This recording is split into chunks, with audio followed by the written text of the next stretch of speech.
విచారణకు రండి, ఉదయం 11 గంటలకు రావాలని అల్లు అర్జున్కు పోలీసుల నోటీస్. నేటి నుంచి రోజువారీ విచారణ. అల్లు అర్జున్ విచారించబోతున్నారట. ఏది మొన్న జరిగిన ఈ సంధ్యా థియేటర్ కేసులో ఒకసారి ఆల్రెడీ అరెస్ట్ చేశారు. అరెస్ట్ చేసిన తర్వాత ఆయనకు అదే రోజు రాత్రి బెయిల్ వచ్చింది. ఓ 10 గంటలు ఉన్నాడు, తెల్లారి రిలీజ్ అయిండు. ఎందుకంటే జైలు సమయం అయిపోవడంతో విడుదల చేసే టైం. ఈ దుమారం అంతా మనకు తెలిసి ఏం జరుగుతున్నది అన్నది. మొత్తానికి చిక్కడపల్లి పోలీసులు ఎంక్వైరీ చేయాలి కదా, సో ఎంక్వైరీ కోసం పిలిచిరట. మధ్యంతర బెయిల్పై ఉన్న నటుడు అల్లు అర్జున్కు చిక్కడపల్లి పోలీసులు నోటీసులు జారీ చేశారు. సంధ్యా థియేటర్ వద్ద జరిగిన తొక్కిసలాట ఘటనపై మరింత లోతైన దర్యాప్తు చేసేందుకు మంగళవారం ఉదయం 11 గంటలకు హాజరు కావాల్సిందిగా ఆ నోటీసులో పేర్కొన్నారు. తొక్కిసలాటలో రేవతి అనే మహిళ చనిపోగా ఆమె కుమారుడు శ్రీతేజ్ ఆసుపత్రిలో చికిత్స పొందుతున్నాడు. ఈ ఘటనకు సంబంధించి పోలీసులు 18 మంది మీద కేసులు నమోదు చేశారు. అల్లు అర్జున్ను 11వ నిందితుడిగా చేర్చారు. ఆయన్ను అరెస్ట్ చేసి కోర్టులో ప్రవేశపెట్టగా న్యాయస్థానం రిమాండ్ విధించింది. అల్లు అర్జున్ దీనిపైన హైకోర్టును ఆశ్రయించగా 50,000 వ్యక్తిగత పూచీకత్తుతో షూరిటీతో హైకోర్టు మధ్యంతర బెయిల్ మంజూరు చేసింది. అనంతరం ఈ దుర్ఘటనకు ప్రధాన కారణం అల్లు అర్జునే అని అసెంబ్లీ సాక్షిగా సీఎం రేవంత్ రెడ్డి ప్రకటించడంతో అదే రోజు సాయంత్రం అల్లు అర్జున్ ప్రెస్ మీట్ పెట్టి తనపైన తప్పుడు ఆరోపణలు చేస్తున్నారని చెప్పాడు.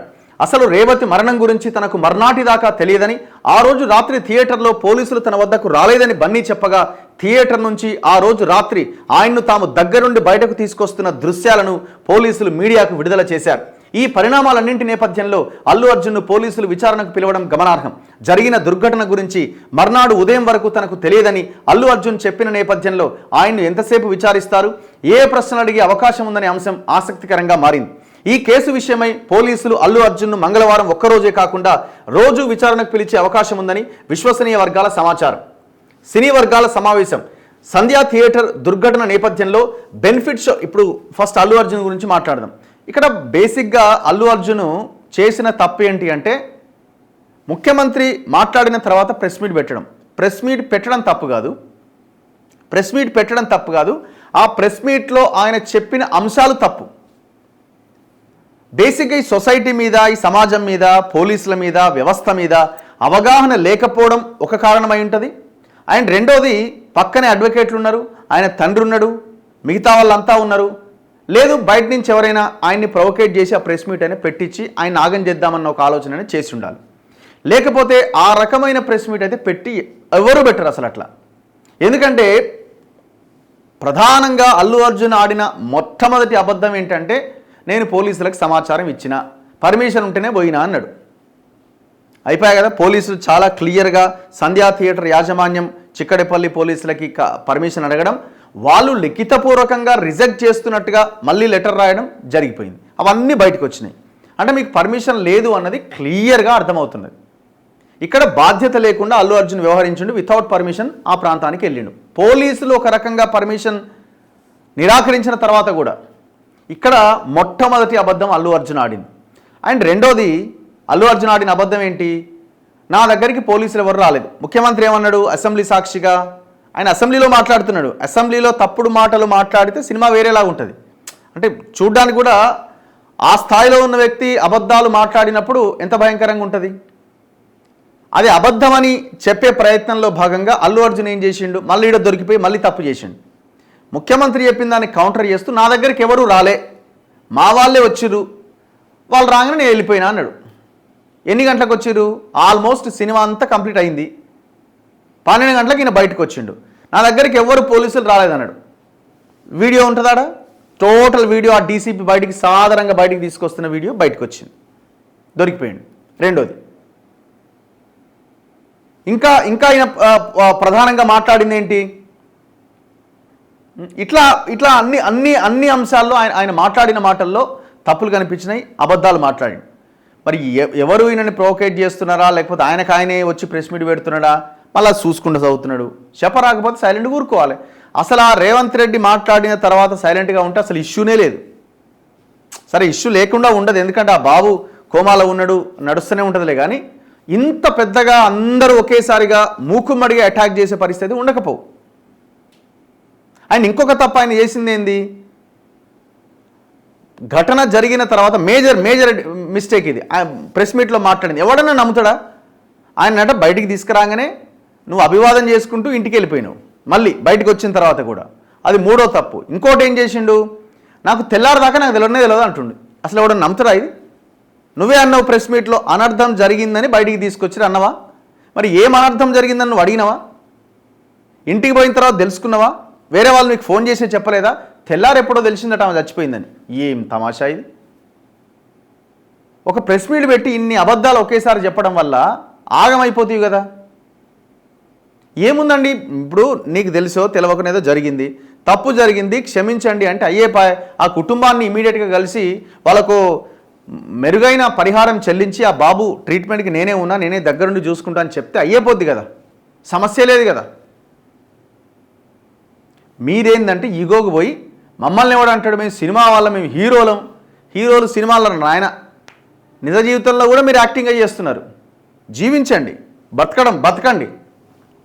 అయితే వాళ్ళ సినీ వర్గాలు సమావేశం పెడుతున్నాయట.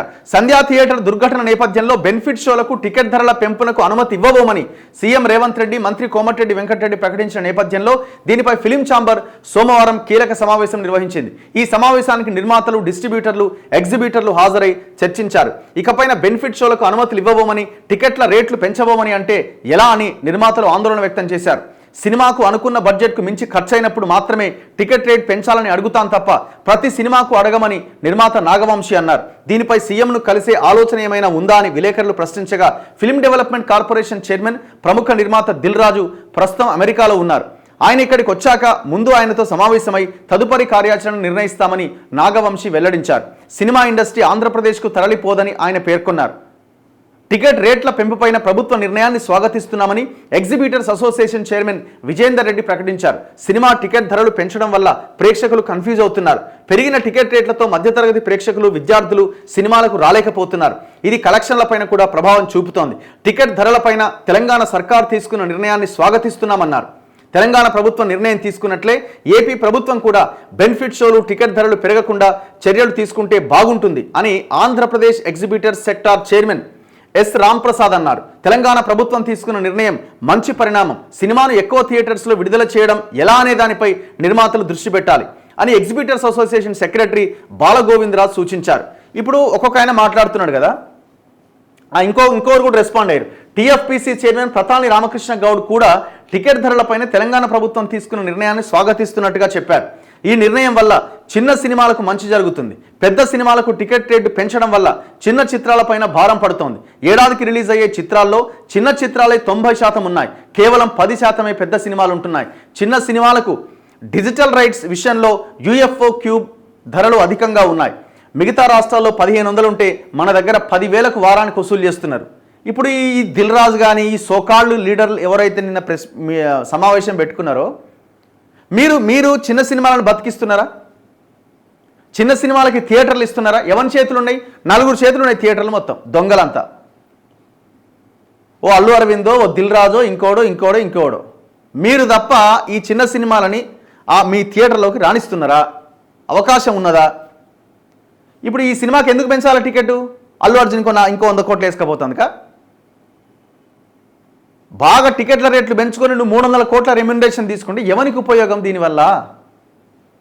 ఎందుకు పెంచాల టికెట్ రేట్లు? ఒక టికెట్ 600 రూపాయలు ఉంటుందా అండి? ప్రభుత్వం వీటి మీద రివ్యూ చేయాలి. అండ్ దాంతోపాటుగా ఈ మల్టీప్లెక్స్లన్నీ బడా లీడర్లవి, బడా ఈ సినిమా వాళ్ళవి. వాటర్ బాటిల్ 60 రూపాయలట, పాప్కార్న్ 300 ఏంది రేట్లు? ఎంఆర్పి ధరకు మించి 1 రూపాయి కూడా పెట్టడానికి వీల్లేదని ప్రభుత్వం ఒక సర్క్యులర్ జారీ చేయాలి.